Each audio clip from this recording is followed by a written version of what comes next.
Good morning. Welcome back. We're having fun on Wednesday on All About Craven on CTV 10. I'm with Mr. Tabari Wallace this morning, principal at H.J. McDonald.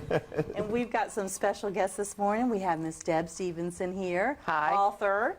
And then we have also Miss Kelly Muse, who's with Craven County Schools. Good morning. And we have Junior. We can't forget Junior. So welcome, Junior. Well, we wanted to feature you all today because, Deb, I understand that you made some special visits yesterday, so I want to hear all about it. I did. I came down. Kelly invited me to come down and meet some of the kids that were reading Soren's book in kindergarten, and we spent the day yesterday going from one school to another, and we met, over 362 kindergarten kids, and awesome. They were wonderful. We had a great time. Yeah, whenever you need your spirits lifted, just go and spend some time with some kindergartners. They definitely will do that for you. Yeah, they were terrific. They were fun, and they had a good time, and they asked a lot of fun questions, and they loved telling me a lot about their own dogs. And, yeah, it was fun. Well, tell us about your book. My book is called Soaring Soren, When French Bulldogs Fly, and it's a true story about my French Bulldog, who was the first French Bulldog to earn an agility championship. And if you're not familiar with agility, it's a sport that is pretty athletic for a dog. It's an obstacle course, and they do jumps and tunnels and climb over things. And so this is not my French Bulldog, but this is a French Bulldog, and you can see that they have kind of a big head and short legs, and it's not a dog you would look at and say that it's an athlete, but he loved agility. He wanted to do it, and he turned out to be, very successful at it. So. He was, people say to me, they tell me that he was like the embodiment of the little engine that could, and I think he really, that's a good description of him. He just, never occurred to him there was anything he couldn't do. He wanted to do it, and he did, and I thought that it was a story that would be inspirational for kids who maybe have their own obstacles and aren't, the tallest or the fastest, or, and think maybe they can't do something, that it might inspire them to think they can if they work hard and they put their minds to it. That's a great children's book. I mean, that is a great children's book. What you just said, you got to keep, almost like the little engine that could, like you said. Yeah, yeah, and I think the kids got that. Some of the questions they asked were really, it was great to hear them.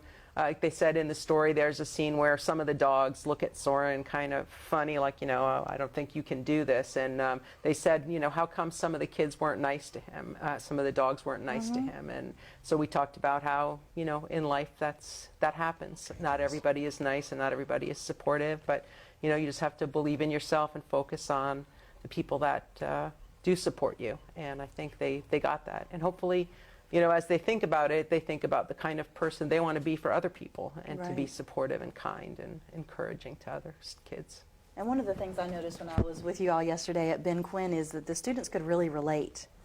And so that they could tell that there was a message, not only that Soren and obstacles that he had to overcome, but they also have to as well. Yeah, I felt that too, that they got it. First of all, I think a lot of them had dogs that, they understand that relationship between a person and a dog, and that it's special, and then so they related that way. And then a lot of them played sports, they said, and so they understood it from that perspective. And as an athlete, I'm sure that you can relate a little bit, maybe, or things that you encounter with students too. Oh yeah, I mean, it's like the old cliche: every dog has his day. Some good ones have too. So it's just one of those things that you can always, man's best friend. So you can always relate to a dog. And again, with athletics, again, you just got to train yourself to compete. You just got to train yourself, and if you have the wherewithal to train, then.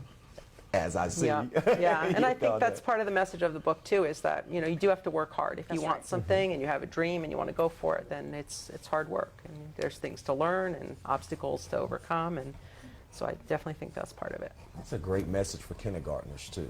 I mean, letting them start off in the right way. Not everything's given, Yeah, and that's what hard. Kelly had said to me too when we talked about doing the book and reading the book, and she said she wanted to do it for kindergarten because they're just starting their careers in school, and it would be a good message for them that they can accomplish things. Well, and you guys know, I mean, the way the world is now, somebody's always trying to tell you you can or you're not going to be successful, and here's this little dog that shouldn't be successful in the field that Deb put him in, and she believed in him and he believed in himself, and how many titles did he have, Deb?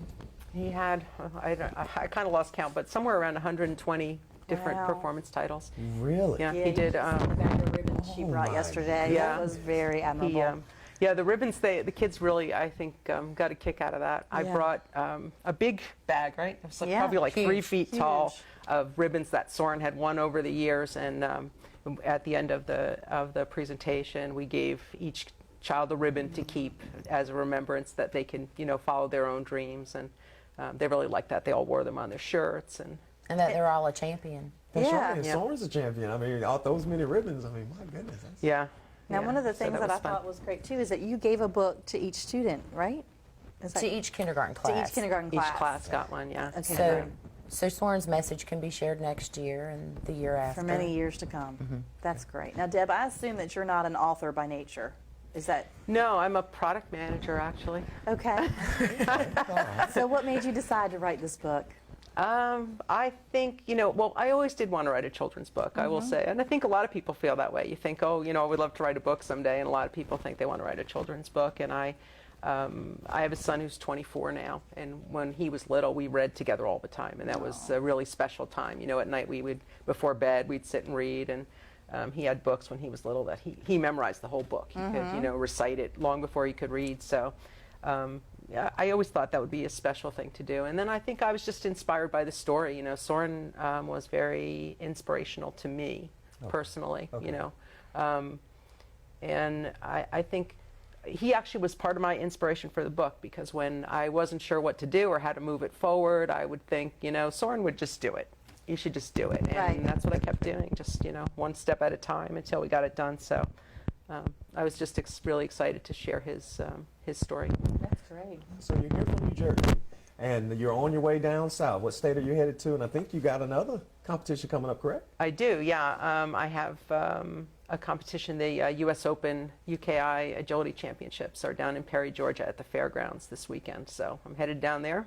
Okay. All right. That's wonderful. Well, Yeah. Well, good luck to you there. I mean, Thank I know you. You're gonna perform well. I mean. Thank you. Well, my agility partner I have now is a little rat terrier. He's not as reliable as Soren. So you don't ever know what's going to So happen. anything could happen, yeah. Anything could happen. Now, I understand that you have a blog as well. So tell us a little bit about your blog. I do. When I started working on the book, they suggested doing a website, and so I put that together and I started a blog on it. And one of the things that I had talked to Kelly about when we talked about doing this was that I would love to do, I did an interview with her before I came down and wrote an article about it on the blog. And I've also did, one of the things that people were very helpful to me, a lot of different people who had written books, authors, illustrators that took time out to talk to me when I was trying to figure out how to do my books. So I thought it would be a fun way to give that back a little bit. And so I did a whole series on the process of actually writing the book. Oh, wow. Sharing some of the research that I did on the options to publish, talking about the editing process, talking about the collaboration with the illustrator, which was extremely fun and rewarding. And The illustrations are great in the book. yeah, she's wonderful. Morgan Spicer is the illustrator, and she's a big animal advocate. She does a lot of her work. Some of the proceeds go to different rescue groups. She has a number of rescue dogs herself who actually appear in the book, too. Aw, well, that's good. And speaking of illustrations, tell us about the Mach 2 journey. The video the kids watch before the book. Yeah, I love that. it's actually, that was Soren's, Kelly had chosen that. I didn't know which video you chose before I came down. That's actually his second agility championship. Okay. I made that video for him, and it's just a collection of photos and some, shots of him running courses. He was on a magazine cover once, and Yeah. that's in there. So it was a good choice, though. The kids was a good really choice. were... they were so cute. They were giggling at the silly pictures and upside down Soren, and My favorite was where Soren's smiling. Yes, You gotta love it. You gotta love I mean, it. it's Yeah. almost like he's just posing perfectly. yeah, that was over a jump too. Yeah, that was It was wonderful. awesome. And the kids got excited watching his videos. And when he was doing his runs, they would cheer him on yesterday. Yeah. So that was Yeah, that was fun they to made me watch. cry a little bit. They were cheering for him when he was running, and they were clapping for all the pictures, and it's special for me. He was such a great dog, and it was special to see the kids being able to connect with him like that. Now, tell us your connection, Kelly, with Deb. French Bulldogs. I showed Junior in confirmation, which is what Soren was originally gotten for. They were going to show him in confirmation, but they have a size limit, and Soren outgrew his eligibility for confirmation, so they chose another job for him to do, and he just excelled at it. So I found out about Deb's book, and I reached out to her, and I just thought it was a great message. Since I have a French Bulldog myself, and I just wanted to share it. So Deb and I hadn't met personally until yesterday morning when she pulled up in my driveway. Oh, that's great. We had emailed and messaged back and forth and stuff, and so I got to make a new friend. That's right. And share a great message with our students. Well, and Soren brought you both together, so I think that's remarkable. And that's one of the things that Soren has done over the years for me, has brought so many wonderful people into my life. I have so many friends and so many people I've met because of him, and he's still doing that. So. Well, thank you so much for sharing your story with us. Thank you for having me. Thank you. Dad, the artiste. So, and I also told Deb that I would share that Soaring Soren is available on Amazon, and so you are able to purchase this book if you are interested, and the proceeds go to the French Bulldog Rescue. So we appreciate Deb and Kelly being here today and sharing this story with our kindergarten babies. That's right. So, And speaking of Kelly,